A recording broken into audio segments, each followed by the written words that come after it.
अगर एक मर्डर होता है, अब वो मर्डर के बाद यूजुअली क्या प्रोसीजर होता है, जैसे फॉर एग्जांपल अगर एक लोकेशन पे डेड बॉडी मिली तो क्या फॉरेंसिक डॉक्टर्स जो होते हैं एक टीम वहां पे आ जाती है और वहीं पे तहकीकात करके एविडेंस कलेक्ट करने लगती है, या फिर वो बॉडी से एविडेंस को निकाल कर बाद में मतलब एविडेंसेस को कलेक्ट करके बाद में फॉरेंसिक ऑफिस में भेजा जाता है, हेड ऑफिस में, और वहां पे फिर बाद में उसकी तहकीकात होती है। सो एग्जैक्ट प्रोसीजर क्या होता है एक क्राइम सीन के बाद? तो इसको हम बेसिकली बोलते हैं क्राइम सीन मैनेजमेंट। ये एक पूरा सब्जेक्ट होता है।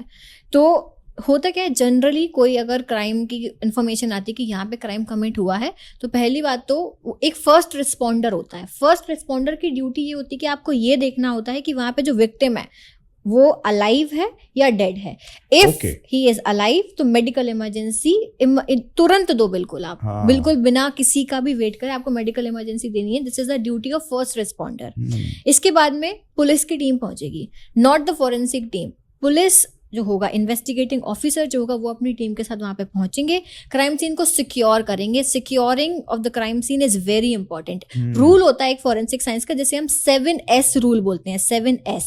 तो उसमें जो फर्स्ट स्टेप होता है that is securing of the crime scene, और वो सबसे ज्यादा इंपॉर्टेंट है। आपने सिक्योर कर दिया, वो हमने देखा होगा येलो कलर के जो क्राइम सीन के टेप्स लगाते हैं, that is securing of the crime scene. आपने उसको सिक्योर कर लिया एरिया को, उस एरिया में लिमिटेड पीपल आ सकते हैं, लाइक द इन्वेस्टिगेटिंग ऑफिसर और उसके साथ में 1 या 2 पुलिस ऑफिसर्स, दैट्स इट। सबको एंट्री नहीं मिलेगी, ये रहता है वहां पे। एंटर करने के बाद में first and foremost step is आप उस क्राइम सीन को रिकॉर्ड करो। रिकॉर्डिंग के लिए आप जो है वो कर सकते हो फोटोग्राफी इज कंपलसरी। ऐसा नहीं कि आप उसको स्किप कर दो। जैसा का जैसा ओरिजिनल क्राइम सीन हम देखते हैं ना कि आते ही साथ एक कैमरा मैन है, फोटो खींच रहा है चारों तरफ जाके, दैट इज फॉरेंसिक फोटोग्राफर। आपको पूरी फोटोग्राफ्स खींचनी है। उसके बाद में एक स्केचिंग मेथड होती है। स्केचिंग क्या होता है, एक जो बंदा होता है स्केचिंग कर रहा होता है, रफ स्केच बनाएगा। उसके बाद में हम ये भी देखते हैं कि मेजरमेंट्स, कुछ टेप लेके कुछ मेजरमेंट चल रहा है, क्या चल रहा है, बेसिकली वो फाइनल स्केच बनता है। मेजरमेंट्स लिए जाते हैं। मान लो फॉर एग्जांपल कोई एक जगह पे नाइफ पड़ा हुआ है, तो हम एक कोई फिक्स पॉइंट ले लेंगे, ऐसा फिक्स पॉइंट जो मूवेबल नहीं है। मान लो कोई पेड़ है, बड़ा सा ट्री है, हम उसको फिक्स पॉइंट लेके यहाँ से सारा मेजरमेंट ले रहे हैं। तो हमने सारे मेजरमेंट्स ले लिए और एक हमने फाइनल स्केच बनाया। एक रफ स्केच बन गया विदाउट मेजरमेंट्स, एक फाइनल स्केच बनता है, उसे फिनिश्ड स्केच बोलते हैं, एग्जैक्ट मेजरमेंट्स के साथ में। वो हेल्प कब आता है, बेसिकली तब हेल्प आता है जब हमें रिकंस्ट्रक्शन करना हो। क्योंकि हम ऐसे रिकंस्ट्रक्शन अपने हिसाब से नहीं कर सकते, लॉजिक होना चाहिए उसके पीछे। क्योंकि जब हम फोटोग्राफ्स खींचते हैं उसमें मेजरमेंट्स नहीं होते हैं, क्योंकि कुछ जूम भी है, कुछ जूम आउट, जूम इन, तो हमको नहीं पता कि एग्जैक्ट लोकेशन क्या है। इसलिए आप एक एक मेजरमेंट्स लेने के बाद में एक स्केच बनाते हो जो आपको फ्यूचर में काम आएगा reconstruction of the crime scene के टाइम पे। तो ये स्केचिंग हो गई, फोटोग्राफी हो गई। इसके बाद में आप एविडेंसेस को टच करना स्टार्ट करोगे, एविडेंस सर्च करोगे। उसकी सर्चिंग मेथड्स होती हैं, डिफरेंट सर्चिंग मेथड्स होती हैं।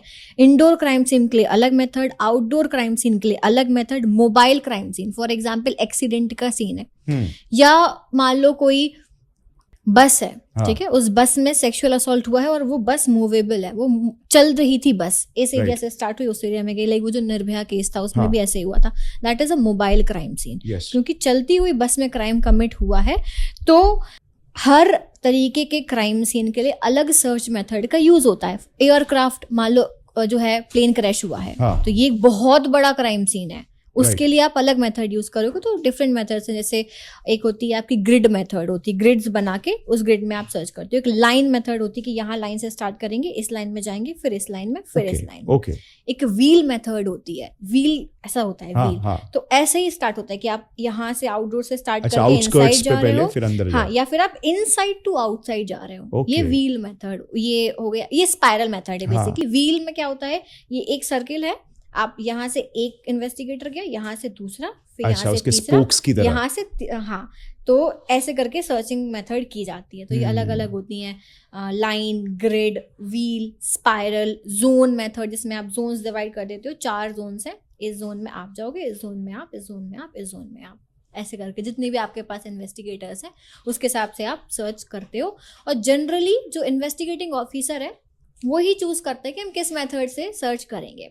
तो ये मेथड होती है। अब आपको क्राइम सीन पे जाना तो आपको एक एविडेंस नहीं मिलेगा, आपको बहुत सारे एविडेंसेस मिलेंगे। एग्जैक्टली। और हर चीज दिख नहीं रही होती है हमें। You need to locate, for example fingerprint, आपको नेकेड आइज से जरूरी नहीं है दिखे।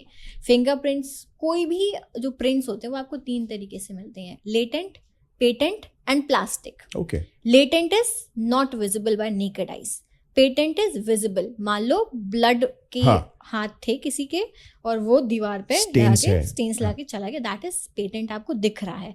And 3D prints, 3D prints कैसे हो सकते हैं कि नई वॉल थी, पेंट हुआ था, किसी ने हाथ रखा, अच्छा, तो घर पे आपका प्रिंट आ गया।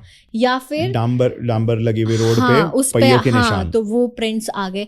या फिर जो था सॉइल थी, गीली सॉइल थी, पैर रखा तो वो आपके फुटप्रिंट्स या फुटवेयर प्रिंट्स आपके आ गए। Those are 3D prints. तो जो दिख रहे हैं प्रिंट्स वो तो ठीक है, आप उनको कलेक्ट कर सकते हो, फोटोग्राफ कर सकते हो, लिफ्टिंग कर सकते हो आप प्रिंट्स की। डिफरेंट डिफरेंट टेक्निक्स होती हैं लिफ्टिंग करने की। अब जो नहीं दिख रहा उसका क्या करा जाए? जो नहीं दिख रहा है उसको हमें डेवलप करना पड़ेगा।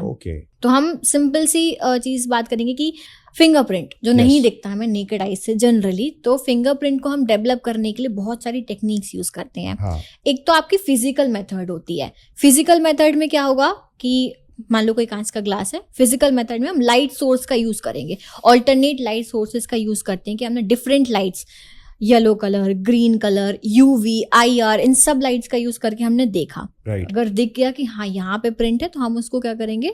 डेवलप करेंगे। डेवलप कैसे कर सकते हैं? हम देखते हैं कि वो ब्रश लिए रहते हैं, मूवीज में देखते हैं ऐसे लेके, पाउडर लेके कुछ कुछ कर रहे होते हैं। That is basically different powders. तो पाउडर्स का यूज किया जाता है। जैसा सरफेस है उसका कॉन्ट्रास्टिंग कलर का पाउडर आप लोगे, उसको आप डेवलप करोगे। ब्रशेज आते हैं, पूरा किट आता है, फिंगरप्रिंट डेवलपिंग किट आता है, बहुत बड़ा सा किट होता है, उसमें डिफरेंट डिफरेंट इक्विपमेंट्स होते हैं जो टीम अपने साथ लेके चलती ही है। तो आपने उसको डेवलप किया। अब डेवलप करने के बाद में उसकी लिफ्टिंग करनी है। अगर लिफ्टिंग इजी है तो आप क्या करते हो, सेलो टेप होता है जो हमारा, उसको हमने लगाया, धीरे से उसको लिफ्ट करा और व्हाइट पेपर पे उसको रख लिया। दैट्स इट, हमारा सिक्योर हो गया। फोटोग्राफ तो करना ही है, everything you need to photograph. एक एक चीज की आपको फोटोग्राफी करनी ही है।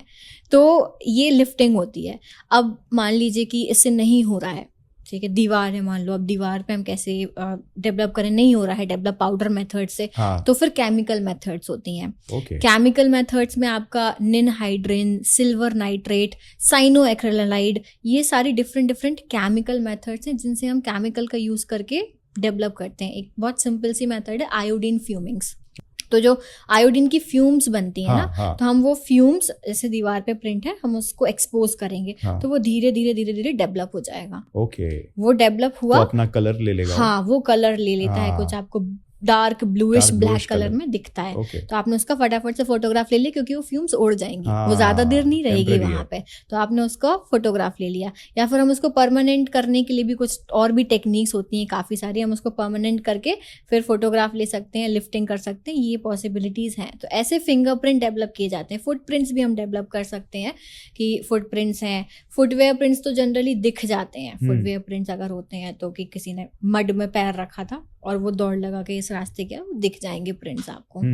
तो ये एक हो गया कि हमने जितने भी एविडेंसेस थे उनको लोकेट करा, उनको हमने फोटोग्राफ करा, कलेक्ट करा। कलेक्ट करने के बाद में प्रिजर्वेशन इज वेरी इंपॉर्टेंट। जैसे हमें ब्लड मिला है तो ब्लड कोएगुलेट होता है, राइट। अगर हम ब्लड को रूम टेम्परेचर में डाल दिए, हाँ, तो वो कोएगुलेट हो जाएगा। तो हमें उसको नॉर्मल चाहिए। तो क्या होता है, वाइल्स आते हैं, उसमें EDTA होता है, दैट इज एंटीकोएगुलेंट।